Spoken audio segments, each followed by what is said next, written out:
Alright, welcome one and all to TMNT Journeys number 4.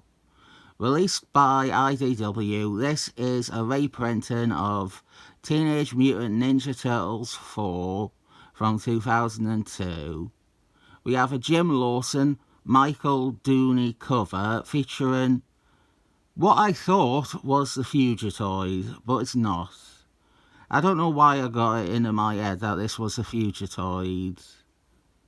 The eyes, I think I focused far too much on the eyes, so I could only think Fugitoid, when it is quite clearly outfitted like a ninja from the foot. It is a pretty good cover, but I am always a sucker for a cover that juxtaposes new art against odd vintage comic art. For this, we have Peter Laird writing, as well as doing inks and lettering. Jim Lawson is pencils, with Eric Talbot also inking. And we have an opening scene with Leonardo making snowmen, and he reminisces about how he used to make snowmen with Shada when she was younger. He mentions that April and Casey moved Shada out to the countryside to keep her safe after an incident involving werewolves. No, he is not talking about Capwolf, though she probably should be kept safe from that too. It is a reference to a story from Tales of the Teenage Mutant Ninja Turtles, the second series, which ran concurrent with this series originally. Stephen Murphy, who you might also know as Dean Clarane, he wrote that series. IDW have already reprinted it. They coloured that one too.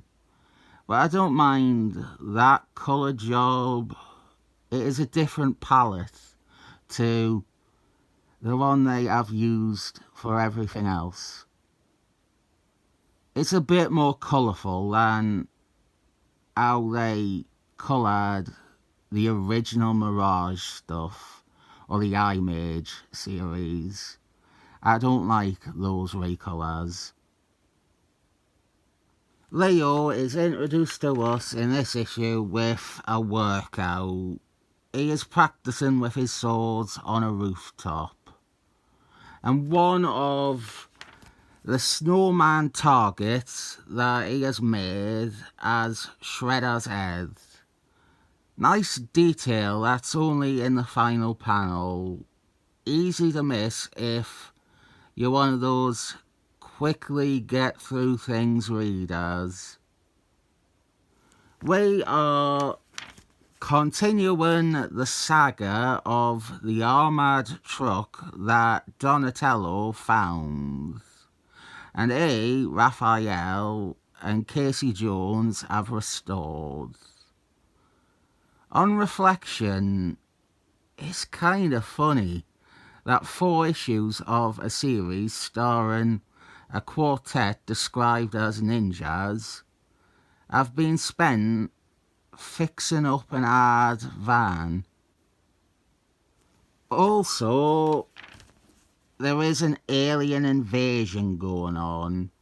The Utrom are advancing on Earth. They have landed on Earth.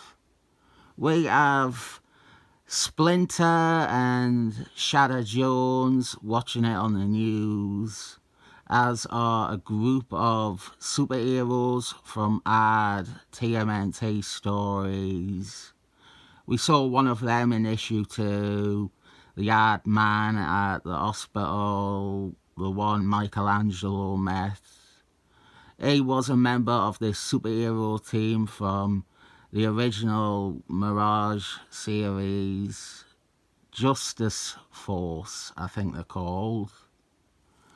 we have a news reporter and his cameraman trying to capture footage of the alien vessel that landed and anchored itself in the ocean.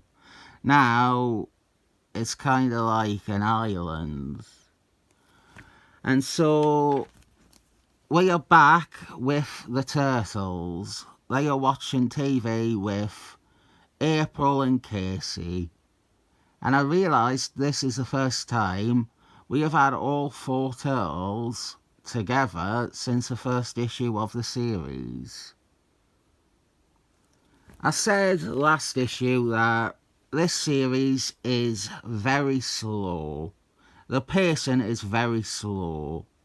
And we tend to take our time focusing on methodically showing an action or a development.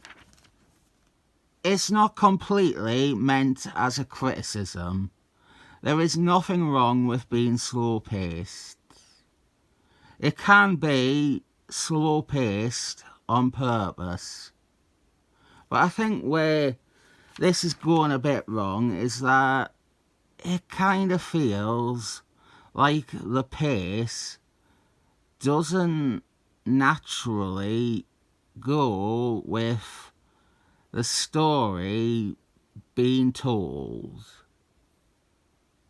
What we have is an alien invasion or infiltration of Earth. The Utrom have come to Earth. They have landed on Earth. And they are now trying to ingratiate themselves with the planet. But the weight that it carries only comes from prior knowledge of Turtles' continuity. If you know the Utrom, it is more understandable that it is taking its time to slowly set them up if you know who the Utrom are. But to everyone else, it's just taking its time to get anywhere. I also need to mention this bit here where the Utrom leader, he is walking down the stairs and his walker, his little robot walker, he falls over. This is either a fun bit of slapstick, or if you want to read deeper into it, it could possibly be an attempt at manipulating everyone on Earth into thinking that the Utrom are this clumsy alien race. It's not Krang. The Utrom leader is not Krang. Krang is from the cartoon. Although, if there is a clumsy Utrom, it probably should be Krang. Then, almost randomly, we have the person, or robot, from the cover fighting the turtles. There is no immediate explanation for this. We cut ours to them fighting the turtles. And I really thought it was a Fugitoid when I read through this. And it is a fairly long action piece, and it is good at that. I really like it. The art is great. I know that it can be an acquired taste, but the amount of personality and life that I feel the art has far outweighs things like the people's faces look crappy. The not Fugitoid beats the turtles, and then it unmasks to reveal it is not the Fugitoid, it is Karai. And the whole thing, it wasn't the real turtles, but a training exercise. Karai, I think she is leading the Foot at this point, the Foot clan. Karai is another important Turtles character. I haven't read much of her, mainly just the stuff in the Best of Karai one-shot. She was introduced during City at War. I really should make it a thing to read that. It seems the biggest piece of Mirage Turtles that I am missing out on. One thing I like about the Turtles is that there's still stuff to uncover for me. I could go and read that story after this, or I could go and read that werewolf issue. Part of the fun of comics for me has always been that discovery of extra context, and that there is often another comic you can read to better understand something in what you did read. Then we are reaching our end, and Raphael and Mikey encounter a giant robot in the sewers. Is this the Fugitoid?